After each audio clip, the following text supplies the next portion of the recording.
My daughter hadn't called me for years and turned my grandchildren against me. But as soon as I became rich, threw a lavish party at my new house by the ocean, and posted a photo on social media, she knocked on my door the very next morning and said, "Before we continue, please subscribe to the channel and let us know where you are listening in the comments." The phone screen glowed in the February twilight. Read 4:17 p.m. I stared at those two words, that timestamp, feeling something settle in my chest like cold iron. 7 days. I'd given her 7 days to respond, and she'd read my message within an hour. That was almost worse than being ignored completely. I set the phone face down on the kitchen counter, walked to the window. The Pacific stretched gray and restless beyond the worn buildings of my neighborhood. 67 next week. 4 decades practicing maritime law. 15 years since the divorce. 8 years since Lula stopped returning calls entirely. The invitation had taken me 3 attempts to write. The first version was too long, too desperate. The second tried for casual indifference and came out cold. The third, the one I finally sent, was simple. "Lula, I'm turning 67 next week. Would like to see you. Small gathering at my place, Saturday at 2. Just us if you prefer. Dad." No response necessary, really. The silence said everything. I picked up the phone again, flipped it over. Still just, read 4:17 p.m. My jaw tightened. I set it down deliberately and walked away. The divorce came back to me in fragments. Claire at the courthouse, Lula beside her, both wearing identical expressions of cold determination. I'd tried to explain my position, the reason for the separation, but Lula held up her hand. "Mom already told me everything," she said. Everything. As if 15 years of marriage could be summarized in one conversation, judged and dismissed. The distance grew gradually. Missed calls became voicemails. Voicemails became texts. Texts became read receipts. Then nothing at all. 5 years ago, I drove to Russell School for a music program, found my seat in the auditorium, waited through the performances. Afterward, in the hallway, I saw Maud standing with Claire. My granddaughter had grown so tall. I approached carefully. "Maud, sweetheart, you've grown so much." She turned away before I finished. Deliberate, practiced. "Mom said not to talk to you," she whispered. I stood there while people flowed around me, while Claire guided Maud toward the exit without a glance in my direction. That was the last time I tried to show up uninvited. The days between sending the invitation and my birthday passed in familiar routine. Morning coffee, reviewing case files for the legal aid clinic where I volunteered, evening walks along the boardwalk. I checked my phone more often than I wanted to admit. Delivered, read, nothing. Saturday morning arrived with pale sunlight through the apartment window. My alarm sounded at 6:30, same as always. I lay in bed for a moment, listening to traffic building outside, then rose and started the coffee maker. The apartment was quiet. I'd lived here 9 years, since downsizing after the divorce settlement. 1 bedroom, small kitchen, a living area with that single window facing west toward the ocean. Modest rent for San Diego, affordable on a retiree's budget. The furniture was practical, nothing extra. A life pared down to essentials. I poured coffee into my favorite mug, the ceramic one with a hairline crack along the handle, and carried it to the chair by the window. Sat down slowly. 67 years. The number felt arbitrary and immense at once. My phone sat on the side table, silent. No messages, no calls. I picked it up, scrolled through contacts out of habit, stopped at Lula's name under favorites. I studied it for a long moment, then pressed edit, removed the star, didn't delete the number entirely. Just moved it down into the general list, alphabetically filed between Legal Aid Office and Marco's Pizza. The gesture felt small and enormous, symbolic, maybe pointless, but something shifted. I drank my coffee slowly, watching the ocean. Waves kept their rhythm, regardless of birthdays, anniversaries, family celebrations happening or not happening in apartments across the city. The water didn't care. It simply was, moving according to laws older than human disappointment. Around noon, my phone rang. Unknown number. I let it go to voicemail. Later, I played the message back. A former colleague from the maritime law firm, someone I'd worked with decades ago. "Rufus, happy birthday. Hope you're doing well. Give me a call sometime. I deleted the message, didn't call back. The afternoon stretched long. I made a sandwich, ate it standing at the counter, washed the dishes, returned to the chair. The light changed angle, turned golden, then amber, then gray. I sat and watched it all, the coffee cup empty in my hands. 67 years, 40 years practicing law, 15 years divorced, 8 years invisible to my own daughter. This is the last time I wait for her to choose me. Something changed in that moment. I couldn't name it yet, but I felt it. A door closing, another one waiting. The phone rang again, another unknown number. Different from the earlier call. This time, I answered. Mr. Sullivan? The voice was professional, neutral, a woman's voice, carefully modulated. This is Patricia Vance from West Point Notary Services. I'm calling regarding the estate of Harold Chen. I held the phone away from my ear, looked at it, brought it back. Could you repeat that? Harold Chen passed away 6 weeks ago. I'm handling certain aspects of his estate distribution. You're named as a beneficiary. Would you be available to come to our office Monday morning? Harold Chen. The name landed like a stone in still water, sending ripples through 20 years of memory. The shipping magnate. The case nobody else would touch. My client when he was barely staying afloat, before the empire, before the wealth. I didn't know he was ill, I said. The family kept it private. Monday at 10, our office is downtown, 6th and Broadway. I agreed, ended the call, set the phone down carefully. Stood at my window as evening settled over San Diego. Harold Chen. I hadn't spoken to him in 15 years, maybe longer. Sent a card when his company went public, received a thank you note. That was the extent of our contact, since the case concluded. Monday morning, I dressed in my better suit, drove downtown through commuter traffic. The notary's office occupied the 3rd floor of a building with mirrored windows. Patricia Vance was mid-50s, efficient, with a manila folder thick with documents. Mr. Chen left specific instructions, she said, sliding papers across the desk. The property at Point Loma goes to you, with gratitude for services rendered in 2005. I looked at the papers, property deed, assessment documents, photographs of a 3-story house perched above the ocean, all glass and white stone, numbers that didn't make sense. Why me? We hadn't spoken in 15 years. She extracted a letter from the folder, handwritten on heavy paper. His letter states you saved his business when no one else would take the case. He never forgot. I read Chen's words carefully.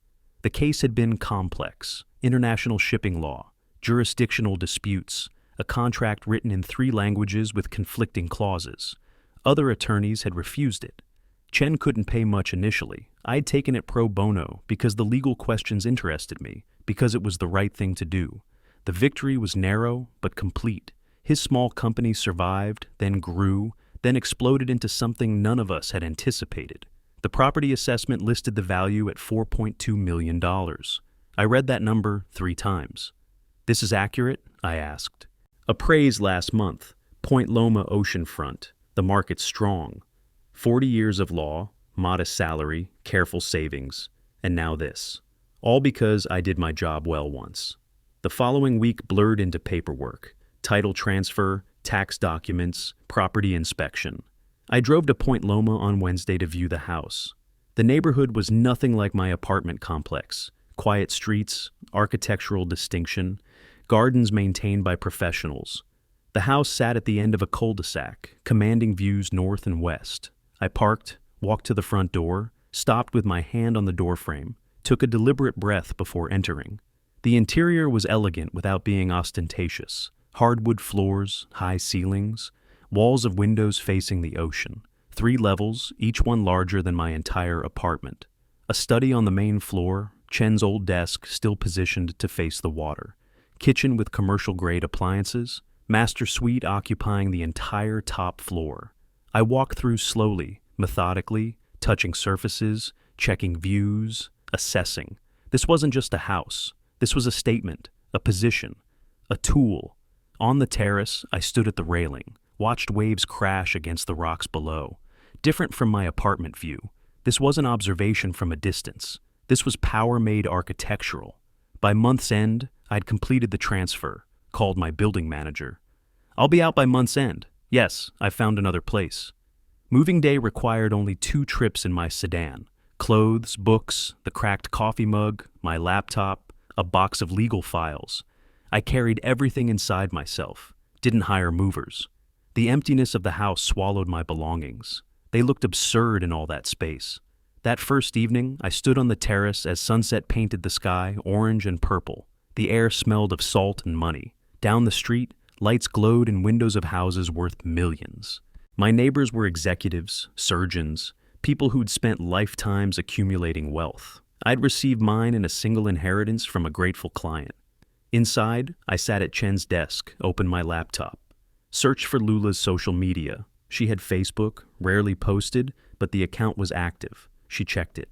Everyone did. She'd see updates from mutual connections, from people in our old circles. She hadn't called in 8 years, but she watched social media. Everyone does. I opened a fresh tab, searched for event planning services, a housewarming party. Something visible, something she couldn't ignore, even if she wanted to. I pulled out a legal pad, the kind I'd used for 40 years of case preparation. Drew a line down the center. On the left, people to invite. On the right, what I needed to reveal and when. The lawyer's precision applied to personal matters, strategic thinking, evidence gathering, calculated exposure. Let's see what she's really looking for. I started writing names. April arrived with clear skies and steady winds off the Pacific. I'd been in the house 6 weeks now, long enough to establish routines, to learn which floorboards creaked, which windows caught the best light, long enough to know my neighbors' schedules, to wave at the yacht club members heading to the marina each morning, long enough to plan. I sat at Chen's desk, reviewing the guest list one final time. 43 names, each one selected with purpose. Former colleagues from the maritime firm who'd respected my work, neighbors from Point Loma who represented this new tier of society, acquaintances from the yacht club where I'd joined as a social member, people who would talk, who would post photos, who would spread the word about Rufus Sullivan's remarkable change in circumstances. The caterers arrived at 4. I walked through the house checking details while they set up. Crystal champagne flutes arranged on the terrace table. Hors d'oeuvres prepared with precision. $300 bottles of Dom Perignon chilling in silver buckets. The detail mattered, the visibility of it. A string quartet would arrive at 6 to play on the lower terrace. Everything calculated, everything visible. Mamie Wallace appeared at 5:30, early as promised. My neighbor from 3 houses down, former notary, 62 years sharp and observant. She'd brought flowers. "You didn't need to do that," I said. "First party in a new house deserves flowers." She looked past me into the living room. "This is going to be quite an event. Just sharing good fortune." Something in her expression shifted. "Is that what we're calling it?" I adjusted my tie, checked my watch. Guests arrive at 6. The first guests arrived precisely on time. I greeted them at the door, shook hands firmly, guided them through the house with practiced warmth.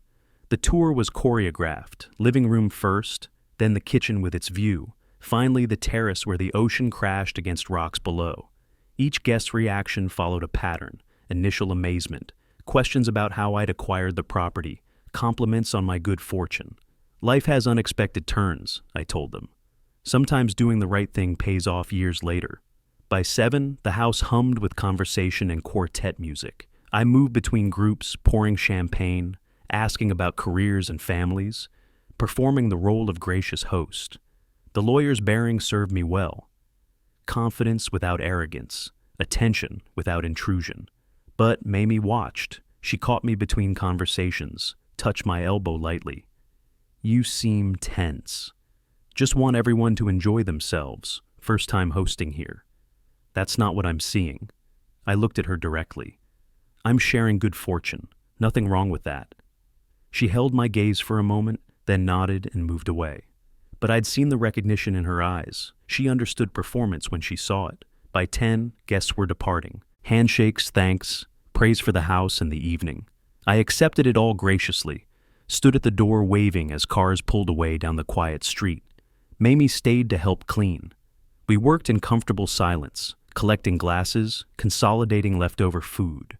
The caterers had taken most of their equipment, leaving the house almost as it had been. Almost. I pulled out my phone, opened the camera, walked to the terrace, framed a shot of the house lit from within, ocean dark beyond.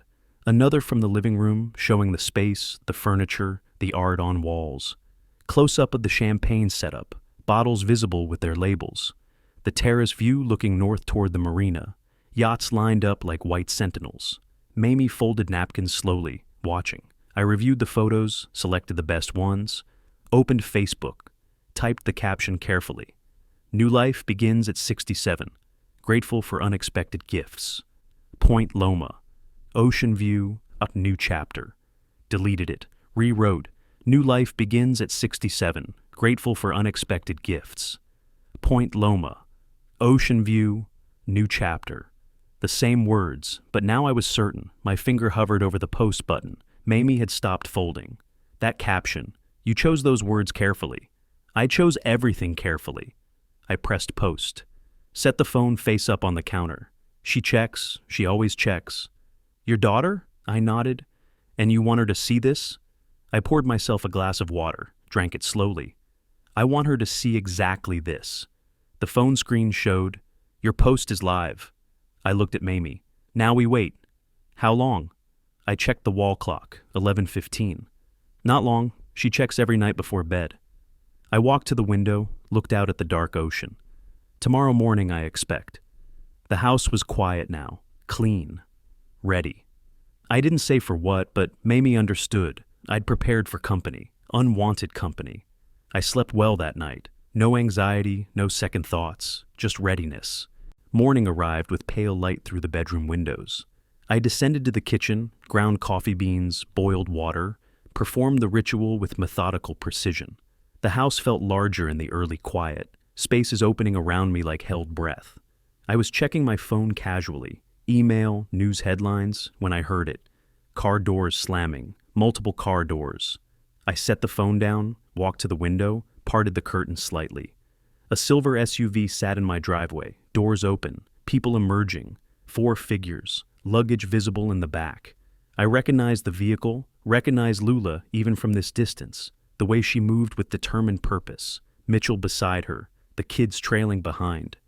Right on schedule, I said to the empty kitchen. The knocking started before I reached the door. Loud, demanding, not the polite knock of a visitor asking permission.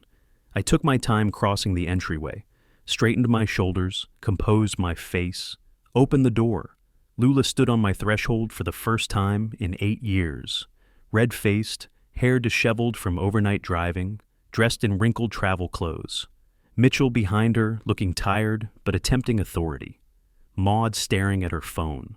Russell holding a backpack, eyes uncertain. No greeting. Dad, you're selfish. How could you not tell me you got rich? I stood in the doorway, taking in the scene. Suitcases, overnight bags, backpacks. They'd packed for a stay, not a visit. I accidentally saw your post. Accidentally. You didn't even think to tell your own daughter about the inheritance?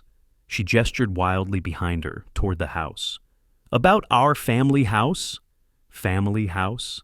The phrase hung in the air between us. I looked at Mitchell. He stepped forward slightly, attempting to appear paternal. Really unethical, Rufus. Family should know about these things. We drove through the night, Lula added. I was so upset. Russell's eyes met mine briefly. Recognition flickered there. Grandfather seen for the first time in 5 years. Then he looked away. Maud never looked up from her phone at all. My lawyer's mind cataloged it all. 4 people, 6 pieces of luggage visible. Overnight drive meant they'd seen the post around 11 p.m., packed immediately, drove 7 hours. Arrived at 8 in the morning, exhausted but determined. Came to claim what they believed was theirs. Family house? I said quietly. Yes, we're family. Lula was already dragging a suitcase forward. 8 years, not one call. Now here she stood, luggage in hand, calling my inheritance ours. I stepped backward, let my expression transform. Neutral to warm, the shift deliberate as pulling on a mask. Sweetheart, of course, come in. I opened my arms. I'm so happy to see you. All of you. What a surprise. Lula hesitated, thrown by the sudden warmth. Mitchell's authoritative expression faltered, but they'd committed to coming, to claiming space, and backing down now would mean admitting the motive. "Let me help with those bags," I said, reaching for a suitcase. They entered, Lula first, scanning the interior with assessing eyes, Mitchell following, trying to reclaim his authoritative bearing, Maud and Russell trailing behind, teenagers uncertain in unfamiliar territory. I closed the door behind them, the soft click of the lock. They were already dispersing through the main floor, Lula's voice carrying from the hallway. "Which bedroom should we take?" Mitchell followed her deeper into the house. The kids stood in the entryway, surrounded by luggage, looking lost. I turned, saw them claiming space, already treating the house as theirs. My smile stayed fixed.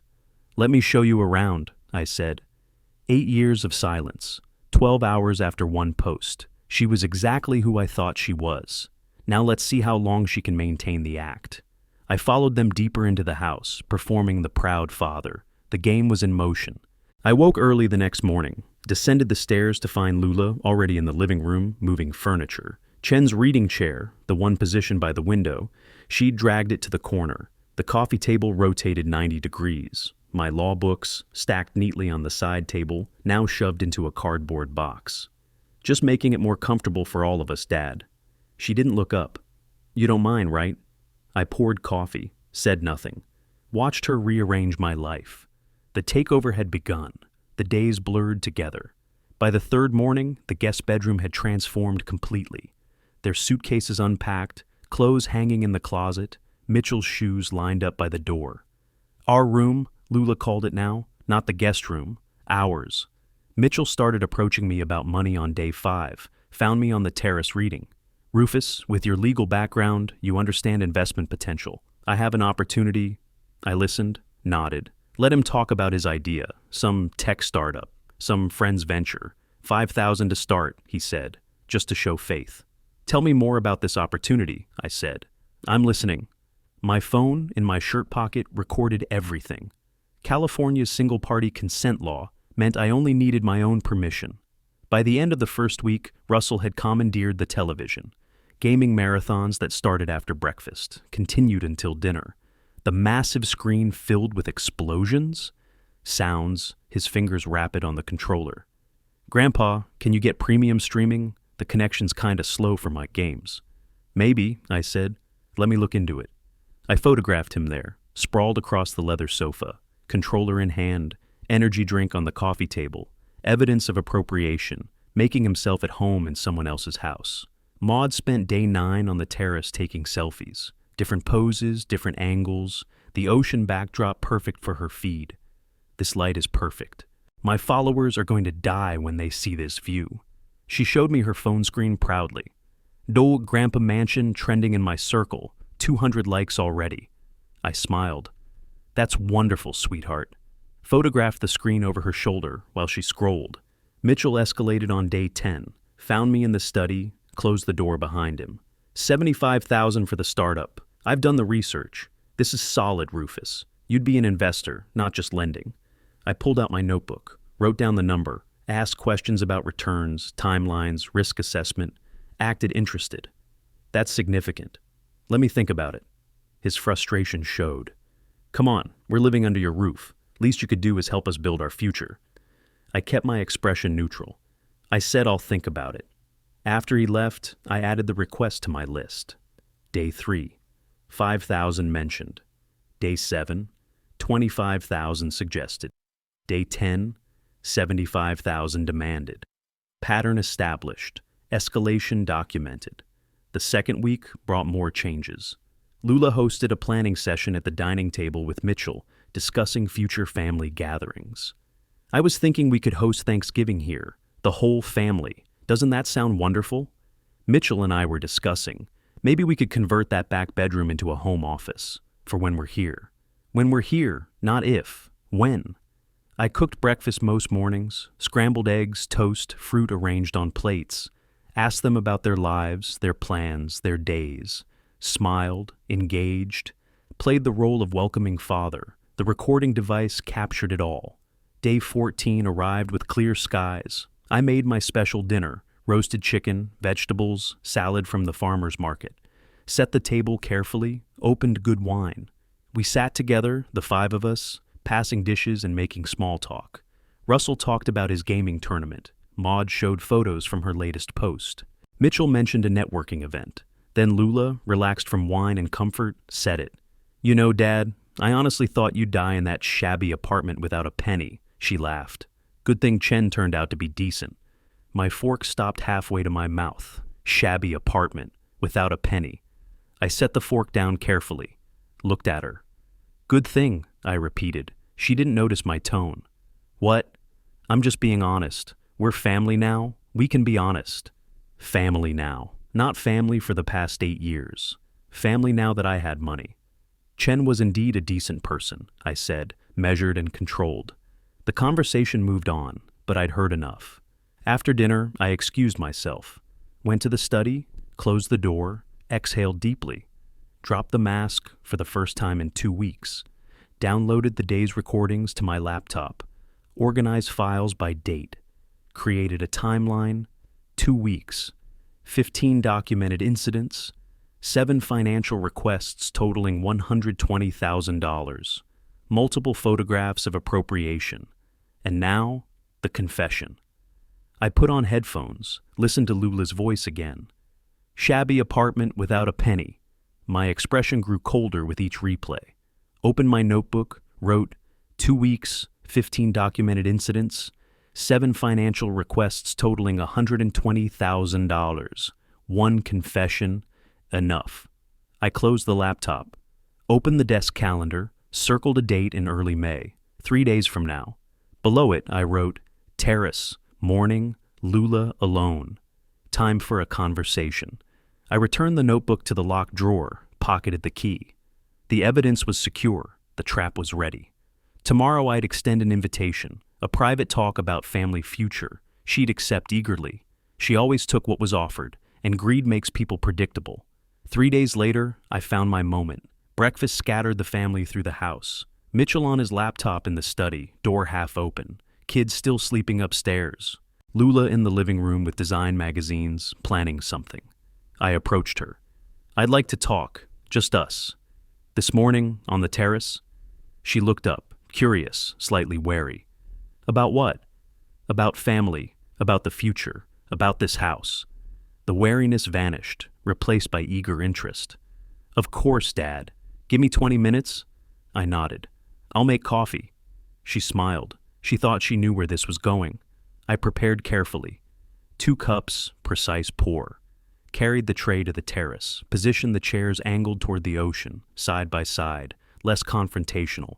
Pulled out my notepad, clicked the pen. The recording device in my pocket hummed silently. Lula arrived wearing a nice blouse, hair styled. She'd prepared for an important conversation. "So what's this about, Dad? You sounded serious." I gestured for her to sit, handed her coffee. "Sweetheart, I've been thinking. You're my only daughter. I want you to feel at home here." I paused. "Let's discuss how we can share this house." Her face brightened. "Oh, Dad, I'm so glad you finally understand. I want us all to be comfortable here. I'm glad you're open to this conversation. What did you have in mind?" She leaned forward, animated now. "Actually, Mitchell and I were thinking, what if you transferred the house to my name for estate planning purposes? You know, avoiding inheritance taxes later." There it was, not, "Can we build a relationship?" "Just give me the house," I wrote in the notepad. Nodded as if seriously considering. "You could still live here, of course," she continued. "But legally, it would be mine. Protects the family asset."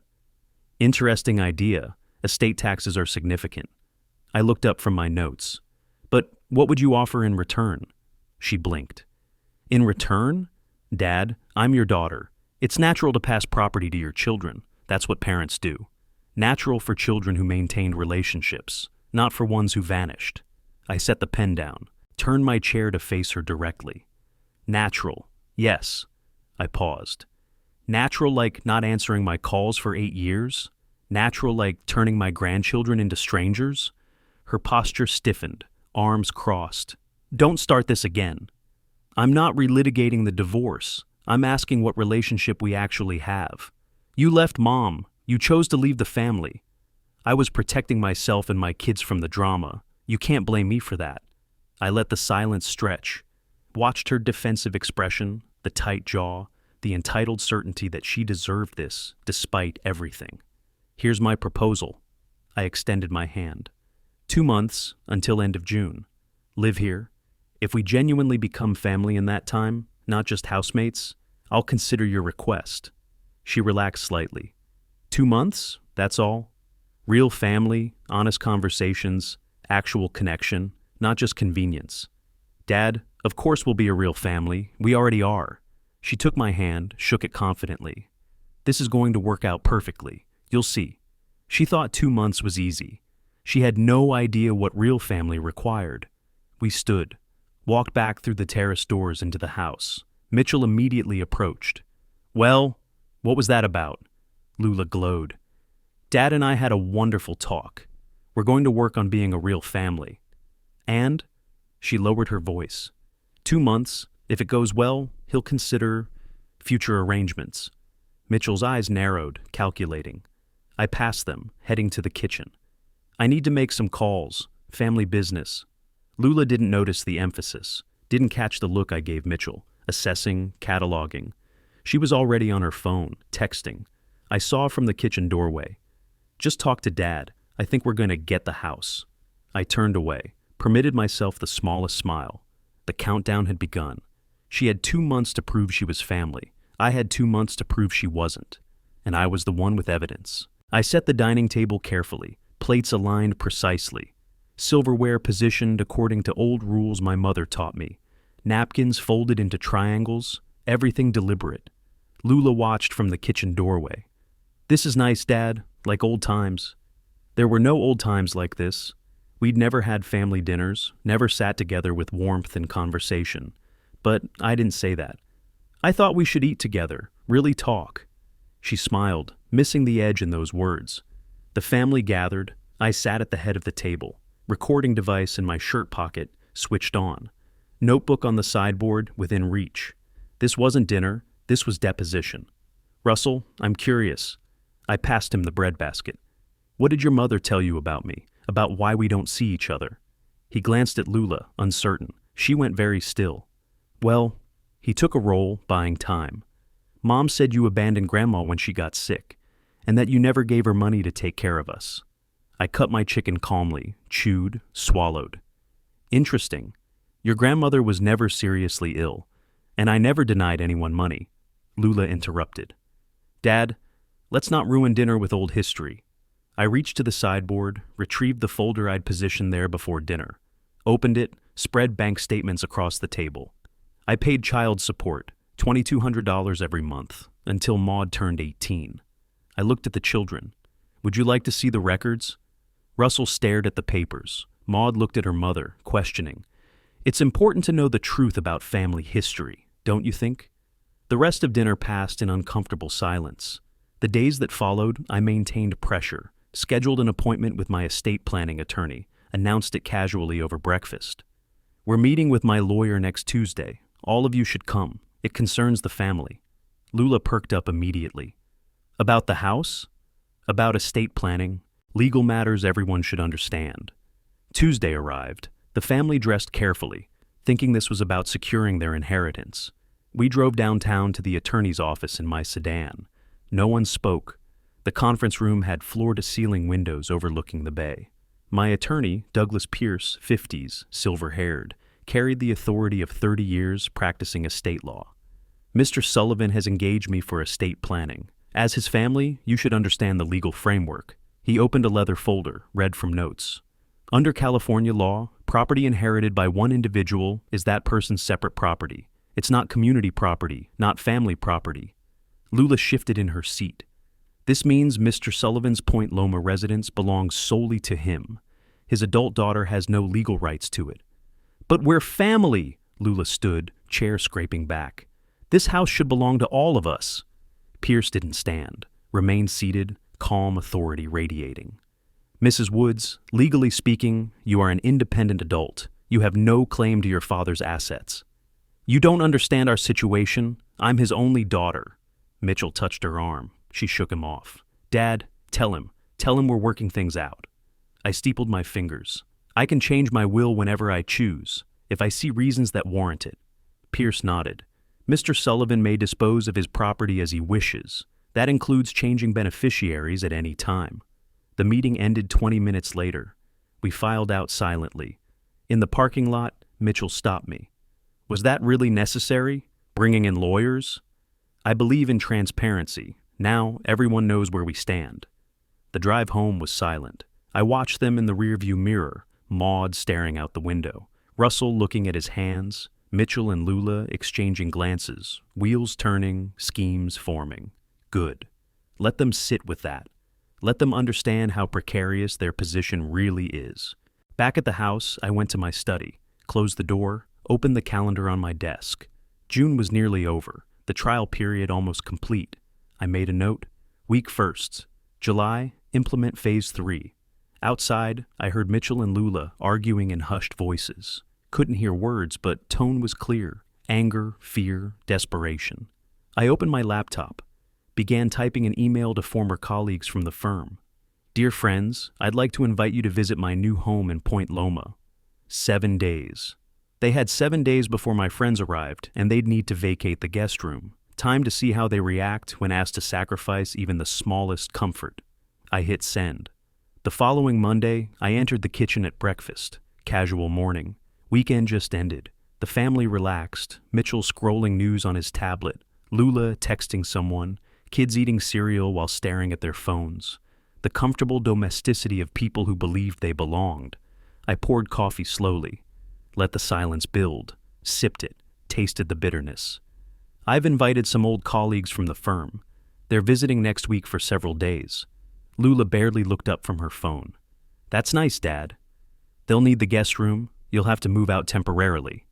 I added cream to my coffee with deliberate care, stirred with a spoon that clinked against ceramic. There are good hotels nearby. I'll cover the costs naturally. Fork clattered against plate, the sound sharp in the sudden stillness. Lula's head snapped up, her phone forgotten on the table. What did you just say?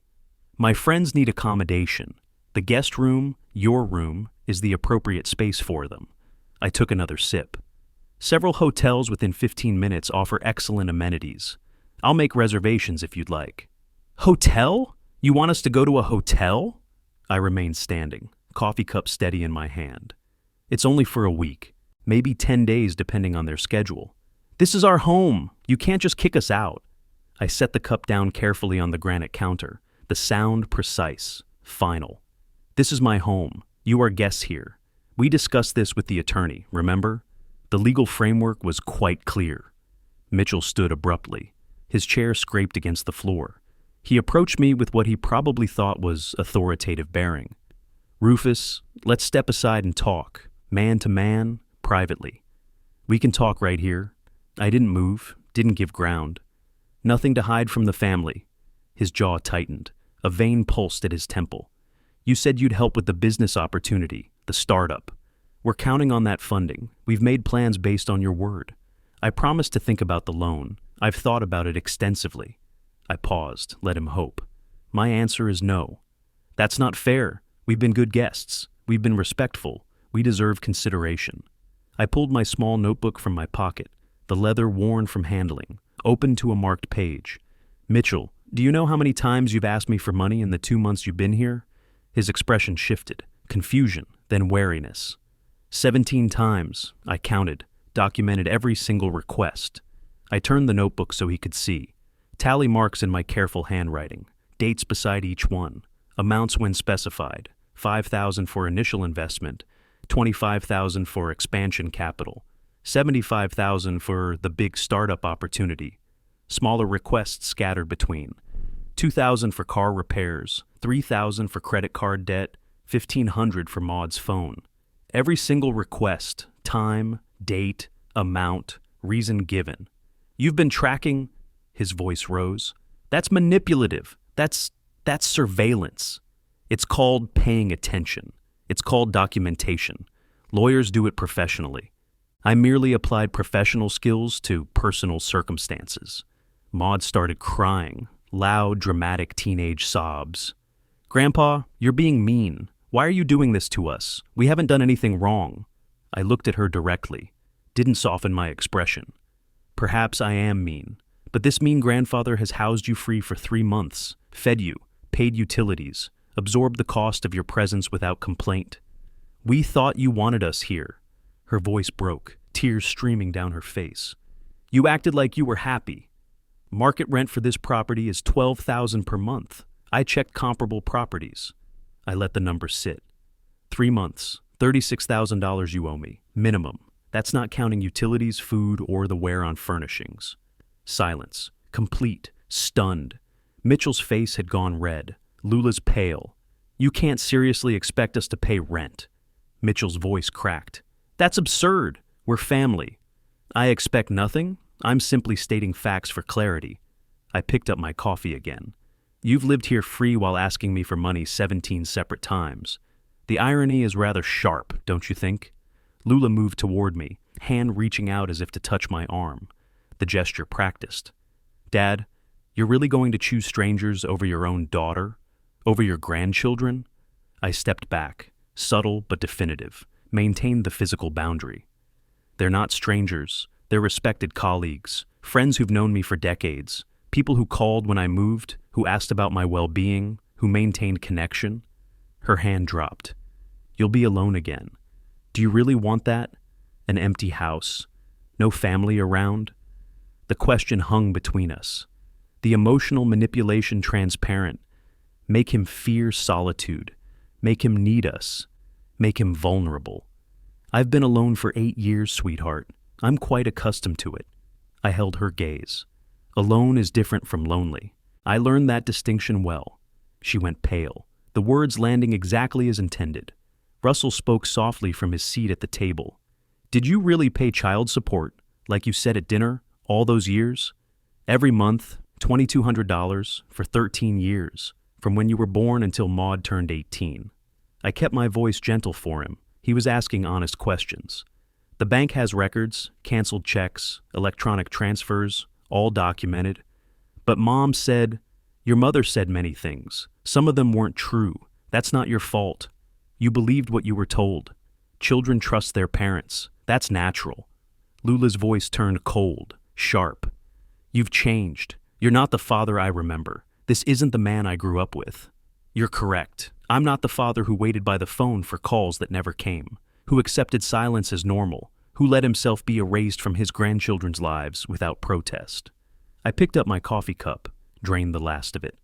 "The friends arrive in 7 days. Make your arrangements. I can recommend several hotels if you need suggestions." I walked away, left them standing in the kitchen, voices erupting behind me, Lula's angry, Mitchell's aggressive, Maud's crying escalating. I closed the study door, the sound muffled but audible. Good. Let them process, let them panic. Sat at the desk. Opened a laptop. The calendar showed July 7th. The trial period had ended a week ago. June 30th came and went without acknowledgement from them. No attempt to discuss what the 2 months meant. No recognition that they were being tested. They'd failed. Failed honesty. Failed reciprocity. Failed genuine connection. Failed every measure that mattered. Now came consequence. Measured. Legal. Unavoidable. I drafted an email to Douglas Pierce. "Douglas, need to discuss formal eviction process. Family guests have overstayed welcome despite clear terms discussed. Require notice to vacate per California law. Please advise on proper timeline and legal procedure. Available to meet this week at your convenience. Rufus." My finger hovered over send. Not yet. Strategy required patience. Let them experience the hotel displacement first. Let them feel temporary status in their bones. Let them understand that my hospitality wasn't permanent, wasn't guaranteed, could be withdrawn. Then deliver the final blow. I saved the draft in a folder labeled Legal Actions. Outside my door, voices rose, family arguing among themselves, blame ricocheting, accusations flying, panic seeping into every word. "This is your fault. You said he'd help us. I can't believe he's been tracking. What are we supposed to do now?" I listened without emotion, without satisfaction or cruelty, just clinical observation. This is what happens when entitlement meets reality, when manipulation encounters boundaries, when greed faces justice. The hammer hasn't even fallen yet. This was just displacement, temporary inconvenience, a warning shot. The real eviction would come soon. Legal, formal, permanent. But first, let them sit with this. Let them understand how precarious their position truly was. Let them realize that every comfort they had claimed could be revoked. I opened a new document, began listing everything: dates of arrival, documented appropriations, recorded conversations, financial requests, lies exposed, building the complete record, the lawyer in me preparing the case. Outside, their voices finally quieted, footsteps on stairs, doors closing, the house settling into tense silence. I looked at the calendar again. 7 days until the colleagues arrived. 7 days for the family to pack, to search for hotels, to feel the instability of being guests rather than residents. Then, 30 days after that, the formal eviction, the legal ending.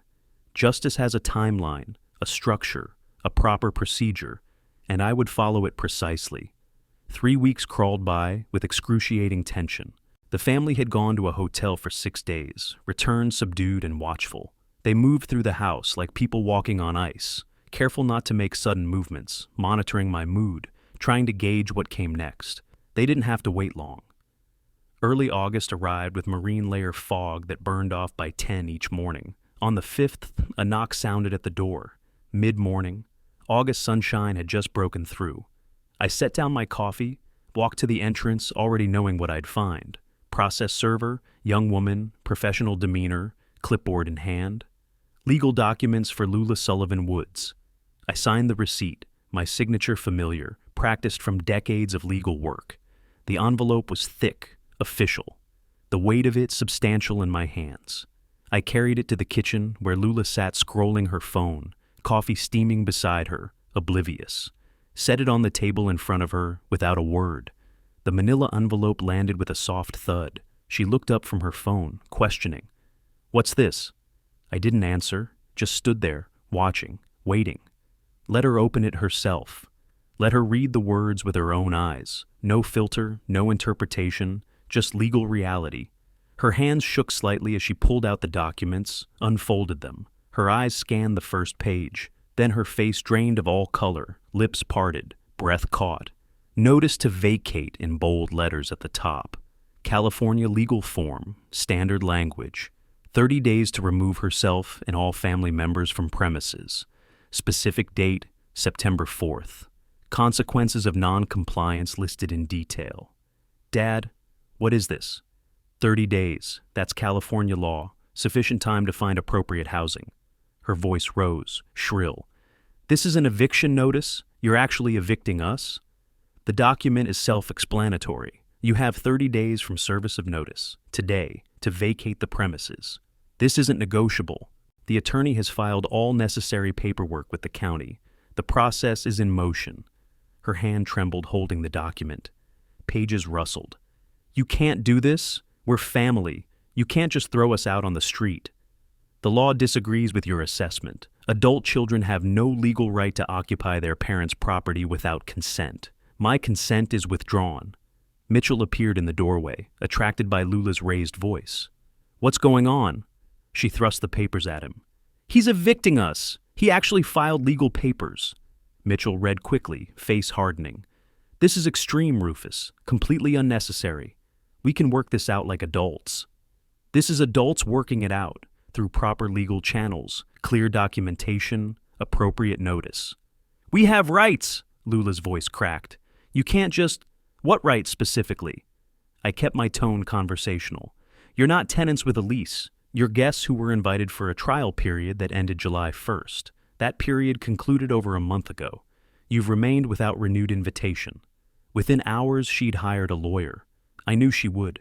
Desperation makes people predictable. The attorney called my cell phone that afternoon while I was reviewing case files at my desk. Mr. Sullivan, this is Gregory Marsh. I represent Lula Woods regarding your recent eviction notice. Mr. Marsh. I set down my pen, gave him complete attention. My client feels there was an understanding between you, a family arrangement. She's alleging elder abuse, that you've been manipulated into this action. Additionally, she contends the eviction is wrongful given the family relationship and promises made. I listened calmly, let him finish his entire pitch. Lawyer to lawyer, professional courtesy demanded it. Your client has no legal standing. She's an adult guest who overstayed her welcome. I have documentation supporting this position. My client feels there was an implied agreement. Feelings aren't contracts, Mr. Marsh. I assume you explained that to her during your consultation? Brief pause. Well, yes, but I have recordings of every relevant conversation. California is a single-party consent state for audio recording. I was party to every discussion. The recordings are admissible. Longer pause. I see. You have recordings of what nature? Every money request your client's husband made. 17 separate requests totaling over $120,000. Recordings of your client making false statements about me to my grandchildren. Recordings of her claiming the house as family property, despite knowing the legal reality. Recordings of appropriation discussions. Everything documented. Single-party consent, I understand. His tone had shifted. Professional calculation. That does complicate matters. I also have photographic evidence of unauthorized changes to the property, witnesses who can testify to their behavior, bank records showing child support paid consistently for 13 years, contradicting claims made to the grandchildren. A comprehensive file, Mr. Marsh. I'll need to discuss this with my client. Please do. The notice stands. 30 days. I've offered to help with moving expenses if needed. I'm not interested in causing hardship, just in reclaiming my home. I'll advise my client accordingly. Good day, Mr. Sullivan. The line went dead. I sat back in my chair, looked out the window at the ocean, waves steady, constant, indifferent to human drama. That same week, I visited Douglas Pierce's office downtown, took the elevator to the 7th floor, walked past the receptionist who knew me now, smiled recognition. Pierce stood when I entered his conference room, shook my hand. Rufus, the eviction notice has been served. This morning, her attorney called this afternoon, man named Gregory Marsh. Do you know him? Family law, decent attorney. He'll realize quickly that the case is hopeless. Pierce gestured to the chair. Now, you mentioned changing your will? I sat. Complete revision. I want the entire estate to go to charity. He pulled out his legal pad, began making notes. Which organization? Children's Advocacy Fund, specifically programs supporting single-parent families. Kids who grow up with one parent who fought to stay involved despite barriers. Pierce's pen paused. He looked up, understood. That's very specific. It's very personal. We spent 2 hours going through details. Executor designations. Backup beneficiaries if the primary charity dissolved. Distribution timelines. Tax implications. Pierce was thorough, as always. Not a dollar to your daughter, he confirmed. Not a cent. She made her choices. This is mine. She could contest the will, claim undue influence, diminish capacity. Hence the recordings, the documentation, the evidence of my sound mind and clear intent. Let her try. The evidence will destroy any claim. Pierce nodded slowly. You've thought this through. I'm a lawyer, Douglas. Of course I've thought it through. The new will was signed, witnessed, notarized, filed properly. Copies secured in 3 different locations. Irreversible unless I chose to change it again. When I returned home that evening, Mitchell was waiting. He'd positioned himself in the living room, clearly lying in wait. Ambush positioning. Rufus, we need to talk. I set my briefcase down. About? This eviction. It's a mistake. You're making a huge mistake. I don't believe I am. He stood, approached with aggressive posture, shoulders forward, chin up, trying to intimidate through physical presence. I know people, Rufus. Lawyers better than your guy. We can fight this. We can make it very expensive for you. Very public. I removed my jacket, hung it carefully on the coat rack. Please do. Public litigation means public records. Discovery, depositions, everything exposed. I'll tell everyone the truth about you. His voice rose. Your colleagues, your neighbors, the yacht club, the whole community will know what kind of person you really are. I turned to face him fully. Tell them exactly this. I allowed my estranged daughter and her family to live rent-free in my home for 3 months. I provided them every comfort. I tested whether they wanted relationship or resources. They chose resources. I asked them to leave. They refused. I followed proper legal channels. What part of that makes me the villain? That's not... You're twisting things, making it sound... I pulled the notebook from my pocket. It was becoming a prop, a symbol, opened it to the marked pages. Tell them about the 17 times you asked me for money, Mitchell. Tell them about demanding a $75,000 startup loan from a man you hadn't seen in 8 years. Tell them about calling my inheritance family property 12 hours after arriving. He stared at the tally marks, the dates, the amounts. All there in black ink, undeniable. Better yet, I can provide recordings, audio documentation of every conversation. California permits single-party consent recording. I was party to every conversation, every request, every assumption of entitlement, all captured, all admissible in court. You recorded us? His face reddened. That's illegal. That's invasion of privacy. California Penal Code Section 632. One-party consent. Perfectly legal. As both you and your wife's attorney have now learned. His aggression deflated like punctured balloon. Shoulders sagged, the fight draining visibly. You planned this from the beginning. You never intended to help us. This was all, what? Some kind of test? Some sick game? I gave you a genuine chance. 2 months to prove you wanted family, not money. Every interaction was your choice. Every word you spoke was your decision. You failed on your own merits. I just documented the failure. Lula was right about you. His voice turned bitter. You're cold, calculating, heartless. Perhaps. But I'm cold and calculating in my own home. You're cold and calculating in someone else's home. We are not the same. He turned away, started toward the stairs, then stopped. The kids are confused, upset. They don't understand what's happening. The children are welcome to understand the truth. I've offered to explain everything to them honestly. Your wife declined that offer. They think you're being cruel. They think what they've been told to think. When they're older, they can decide for themselves. The final week of August arrived like a countdown. Boxes began appearing, brown cardboard towers stacked in the guest room, the hallway, by the front door, packing tape dispensers, markers, the physical evidence of departure.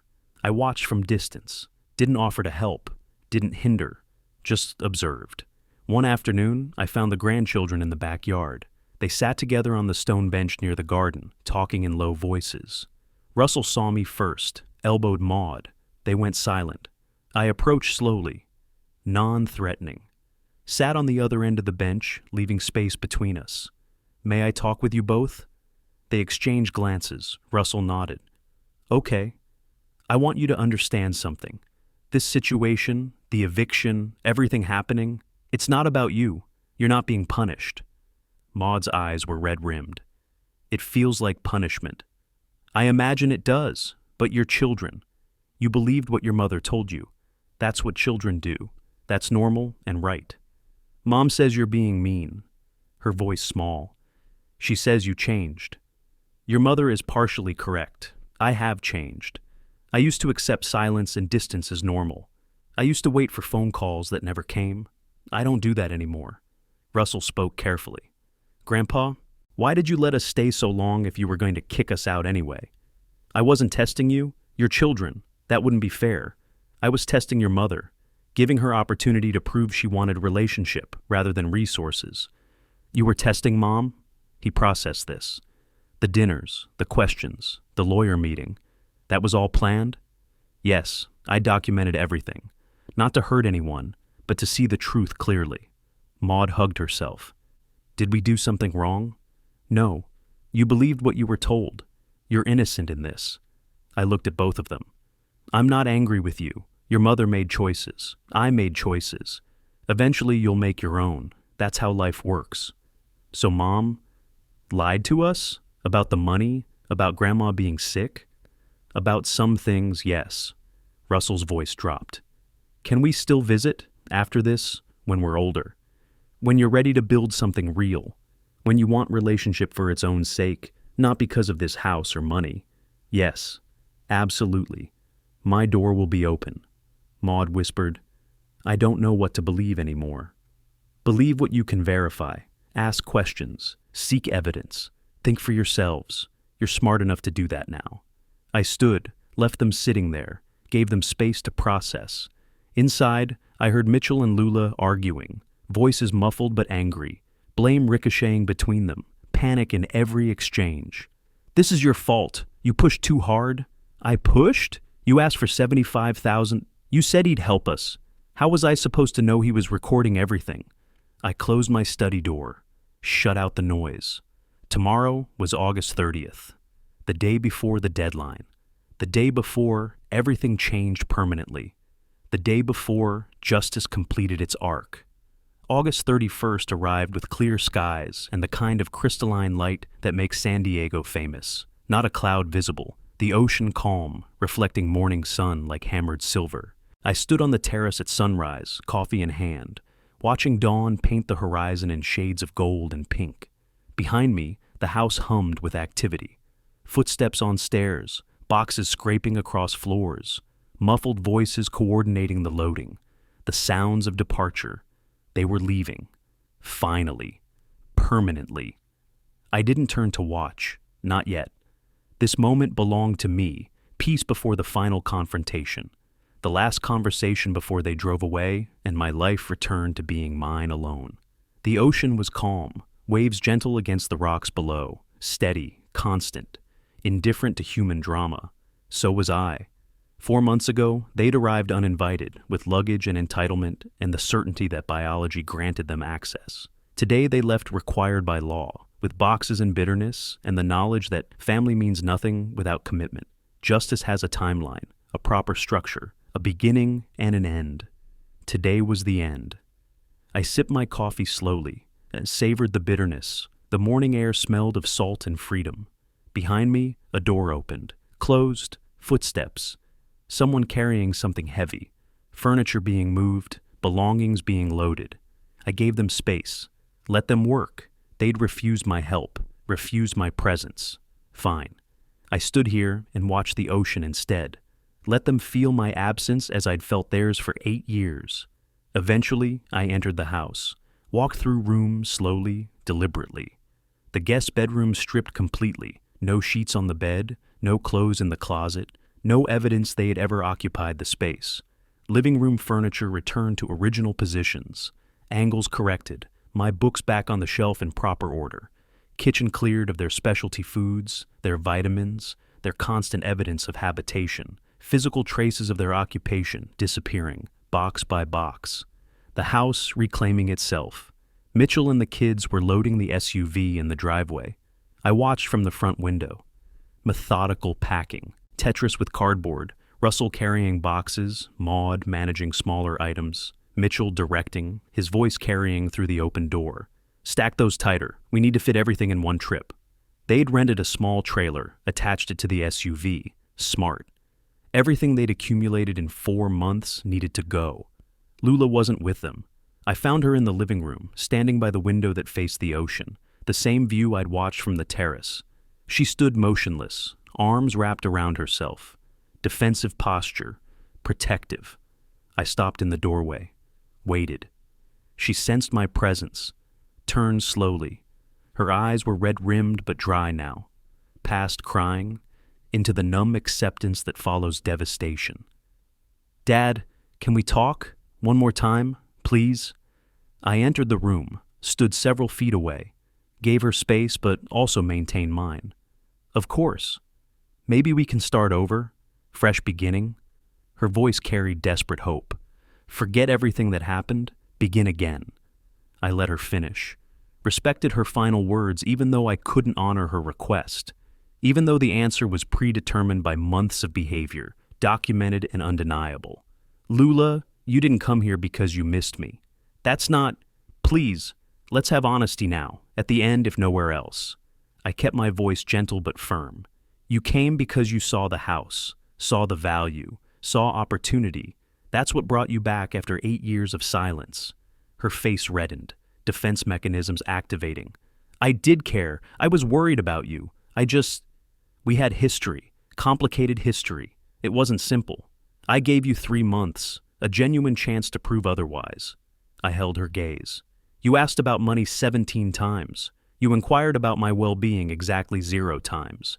You never asked how I was sleeping, how I was feeling, what I did with my days. Just money, always money. That's not fair. You're reducing everything to facts, to evidence. Yes, That's what I'm doing. Because feelings lie, Lula. Feelings justify anything, but actions tell truth.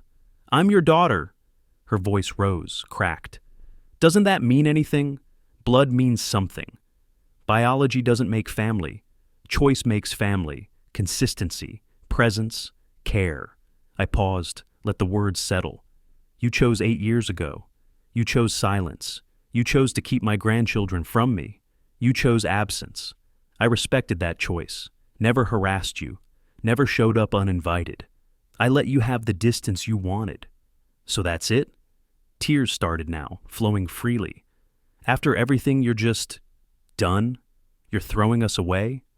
Now I'm making my choice. I choose boundaries. I choose honesty. I choose peace over obligation. You'll regret this? Her voice turned hard through the tears. You'll die alone, old and alone in this big empty house with no one who cares about you. I've been alone, Lula. I know what it feels like. And I learned something important. Alone is different from lonely. Very different. I stepped closer, met her eyes directly. I was lonely when I had a daughter who wouldn't speak to me. I was lonely when I called and got silence. I was lonely at my birthday party of 1, but now I'm just alone, and alone I can handle. She stared at me, understanding finally penetrating. This wasn't negotiation, wasn't manipulation, wasn't a test she could pass with the right words. This was ending, final, complete. You're my daughter biologically, I said quietly. But family is more than blood. It's commitment, daily choice, maintain connection. You didn't commit. You didn't choose. You didn't maintain. Neither will I. I walked to the front door, opened it, the gesture clear. I wish you well, Lula, genuinely. But I wish you well somewhere else. She walked past me slowly, paused at the threshold. You've become someone I don't recognize. Good. The person you knew waited for scraps of affection. The person I am now demands respect or accepts absence. Huge improvement. She continued to the driveway. Mitchell saw her, approached quickly, arm around her shoulders, guiding her to the passenger seat. Russell approached me, stood at the bottom of the porch steps. Grandpa, thanks for being honest with us, for telling us the truth. You deserved honesty. Maybe, when we're older, we can visit, if you still want us to. I descended the steps, put my hand on his shoulder, looked at him directly.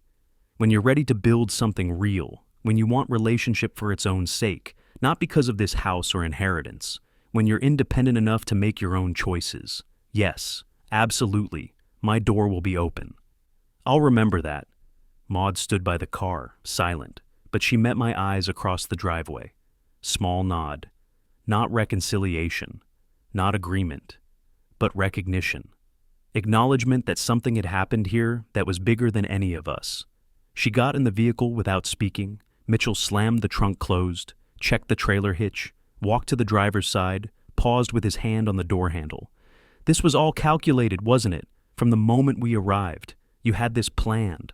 I had evidence gathered, actions documented, truth revealed. What you did with that opportunity was your choice entirely. Lula was right. You're cold, perhaps. But I'm cold in my own home. You were entitled in someone else's home. Significant difference. He got in the vehicle, slammed the door. The engine started, loud in the morning, quiet. I stood on my porch, arms at my sides, watched them back down the driveway, turn onto the street, drive away. Watched until the SUV and trailer disappeared around the corner, until the sound of the engine faded completely, until nothing remained but morning silence and ocean breeze and the empty driveway stretching before me. The house was quiet, different from lonely. This was peace.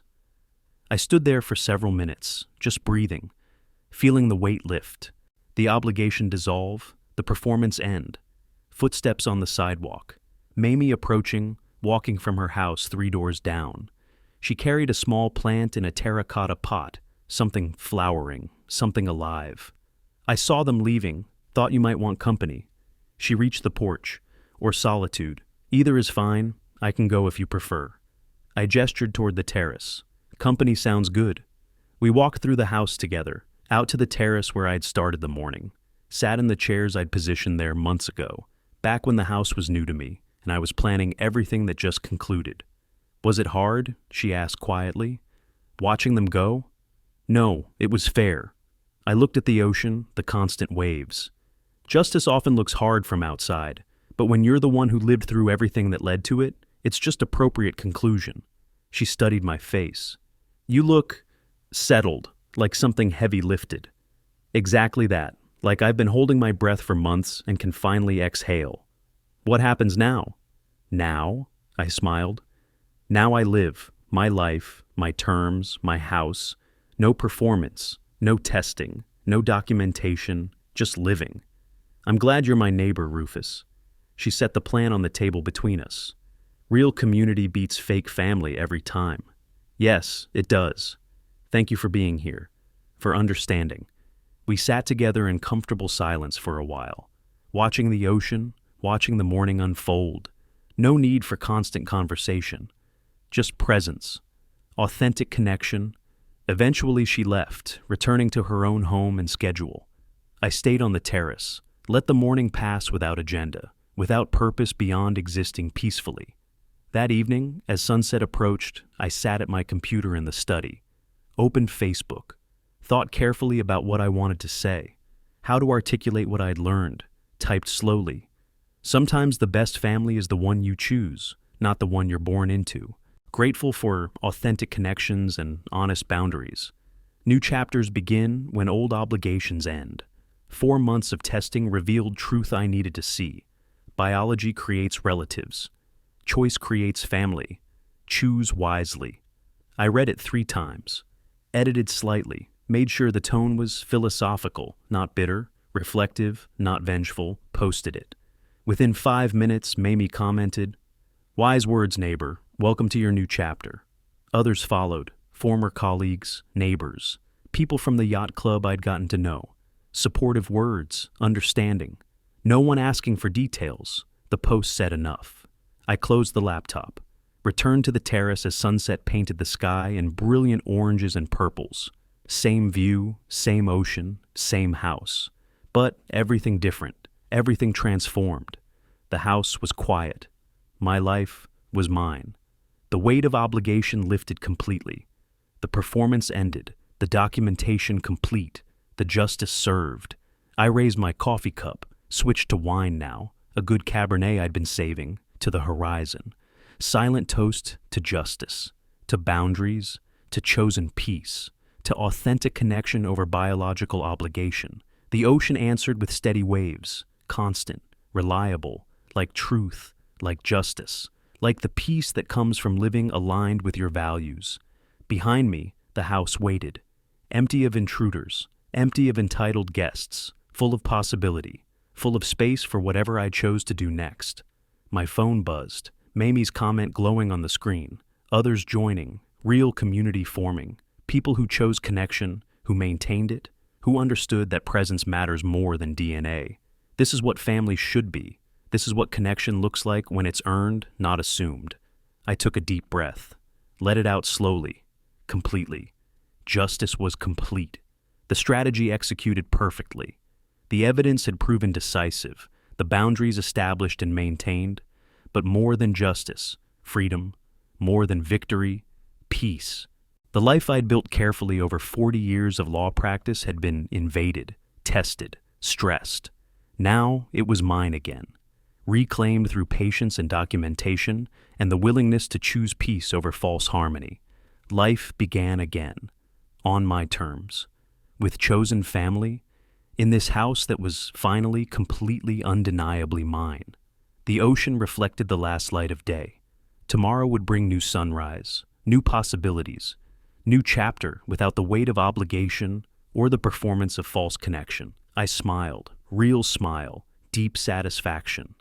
Finally, if you like this story, please like this video, subscribe to the channel, and share your impressions of this story in the comments. To listen to the next story, click on the box on the left. Thank you for watching.